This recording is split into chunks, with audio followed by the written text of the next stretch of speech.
This is the second practice session. This spreadsheet session will do an earnings scenario and an interest scenario. Here, I'll just take my ribbon up here a little bit. So here you can see the earnings. I have a normal hourly rate, in this case $15. I've got my days of the week ended there, obviously, and a penalty rate factor. So for example, well, here I've got 1.5 for Friday. I must have been thinking of a public holiday. 1.5 for Saturday and Sunday. Hours worked there. Here the earnings then is a multiplication of the hours multiplied by a factor of 1, which won't change anything in this case, of course, and that's multiplied by the hourly rate. The hourly rate here I've entered in as a range name, so that when I copy this formula across to here, it takes that specific cell with it. You'll see how that works as we do the prac. Here we've just got the sum of the rows, so the sum C4 to C to I4 would be that set of that range there. Over here in the interest scenario, I've got my simple interest variables here. The principal, in this case 10th hour, the interest rate 8%. Now that's entered as 0.08. It's simply changed to a percent for presentation purposes. There's your percent thing there, or you can go through Control 1 format. I'll just show you how. Say I entered 0.08 here. All I've done is change the presentation like that. It seems to be harder to change it back. I would have to go into Control 1 perhaps and go into the, just hit my escape key there, Control 1, and you'll see number 14 there, and you've got a formatting for your number there. So if I changed it back to number, I could do it like that, just Control Z, I'll go back to where I was. Okay, just show you that again. Control Y, there's the number there, 0.08. There it is as a percent. Okay, so that's the simple interest with no compounding. We'll talk about compounding another day. So it's just principal times the rate times the time. Total borrowed is your principal plus the interest. That gives you your 14,000. Repayments if paid monthly. Well, you've got your C11 is your total borrowed, and you're dividing by the number of years multiplied by 12. And that's your monthly payments, and this is a check. This is simply a check thing. The number of the payments multiplied by the years times 12, and you should get the total amount borrowed. That's simply a check cell. Okay, so let's get started.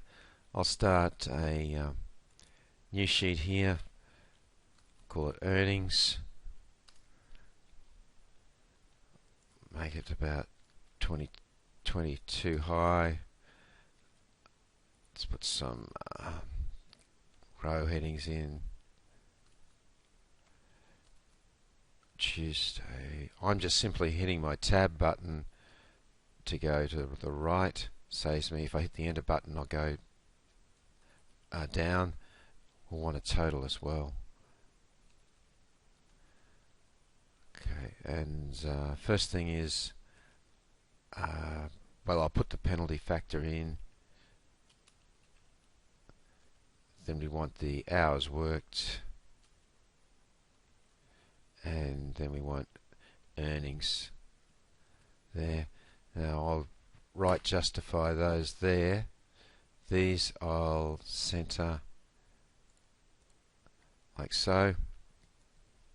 I might put a center on that as well, so if I widen the row they stay in the middle. Okay, so let's put in some factors here. Just 1 for all of those, maybe a 1.5 for Saturday, Just depends on what your specifications are. Hours worked, well, let's do Thursday, Friday, Saturday, Sunday. Let's do 2, 4, 4, 4. That will do. Now, we haven't put the earnings in here, so I'll just insert a row here. Let's have hourly rate. Now, this has to go in a separate cell, of course, so I'll just put in the 15 I had before. I'll highlight that. Now I'm going to name it. I'll put hourly rate 2 so the spreadsheet here doesn't get confused with the one I've already entered in the previous sheet. And so the earnings then, it's simply equals, remember the equals sign to start the calculation, hours worked multiplied by your penalty factor multiplied by the hourly rate. So if we copy that across, we should see something like that. Okay. Totals, we can get the, it doesn't make sense to get a total of the penalty factors, but we can get a total of hours works. So again, I can enter equals sum, or we can try the sum formula here, and you can see that it's entered the sum from F5 here to there. Just in case I enter some data for Monday, I'd like it to go back to C5 there. So I'll just go back into that formula, enter C5 there, and I can copy that down there, and that gives me the total also for the earnings, which is what we want there. So if, for example, I wanted to change, Friday was a public holiday and so there was a penalty rate, I could change that to 1.5. It changes my calculations accordingly. Control Z undoes that. Alright, it's not a bad idea to put some borders in here. So you can go through borders, or Control 1, just down the bottom there, I go to more borders and select a grey, because I'm printing in monochrome most of the time. Outside, inside. There we are there. This probably shouldn't have been formatted. It would have been, I'll just leave it with the right border there. Oh, no, didn't work. Let's try no borders. No border. Okay. Now, well, the next thing we want to do is some interest rates. So let's put interest calculation here. Maybe I'll just increase that heading a bit. 22, widen the cell, the row there. Okay, the variables we want: principal, we want the interest rate. It is per annum. It's understood as being per annum, but we'll make it clear. The time in years, or we can just put years, and then this would then, when we do the calculation, we would give the interest amount. I had to do some spaces over that because of the autofill option, which you can turn off. So if we enter some data in here, let's take 10,000, an easy number, put an interest rate in of 0.08, time, let's make it 5 years, and then the interest is PRT, so it's equals your principal times your rate times the time. That's the interest, and then you will want to know the total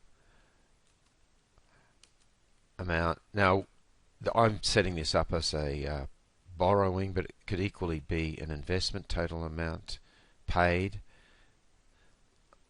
Let's just widen that column a bit so that we've gone off the screen there a bit. There we go. Okay, So total amount will be simply, you can write it in as the sum, or you can write it in as an addition. If I just sum the original principal, comma, and the interest and close the bracket, of course I could have done a simple addition of C8 plus C11 and had the same result. Just for formatting, you can change that to a %, or I could have gone into Control 1 and gone into Format Cells. You can format that to dollars if you wish, like so, and you can change. You can take that decimal point if you want. You can take that off. Here I've got it set to 2 decimal places. I could take that back to 0 if I want, or I could have done it here, like so. Okay, similarly I could put it that in dollars, this in dollars, and because I've got the others back to no decimal places, I'll do the same here. Okay. Alright, so that's almost there now. What we want here is let's say we want to know, is it going to be monthly repayments? Well, let's say monthly repayments, monthly repayments. So we want to divide this total amount here. We want to divide it by the number of years multiplied by 12. Now, of course, 33,000 doesn't make sense at all. What have I done wrong here? Let's look up in the formula. Well, obviously, I need to have some brackets around these two references here. That looks a bit more like it. $233. If I want to see an exact amount or more exact amount, I can put it in decimals. So the likely payment would be $233.35. You don't want to pay less than that. Let's do a check. So let's do a checking thing here. We want to multiply this amount by the number of years multiplied by 12. And we should get our original amount here of 14, the total amount borrowed, 14,000, and that's what we've got. Alright, so there's your earnings, and there's your interest rate calculation. Of course, if I wanted to do another scenario, I could copy these across here. Let's change the interest rate to 0.09, and there your total borrowing has increased accordingly, total repayments similarly, and checking. What I haven't done is a scenario where you've repaid fortnightly or weekly. You could do that as a separate column. You could make the payments per year a separate variable as well. That's something for you to perhaps try. Just have a look at your specifications and see whether you're paying monthly or fortnightly, and change your number of payments accordingly. So that's about it. I hope this helps you get on course with your spreadsheeting.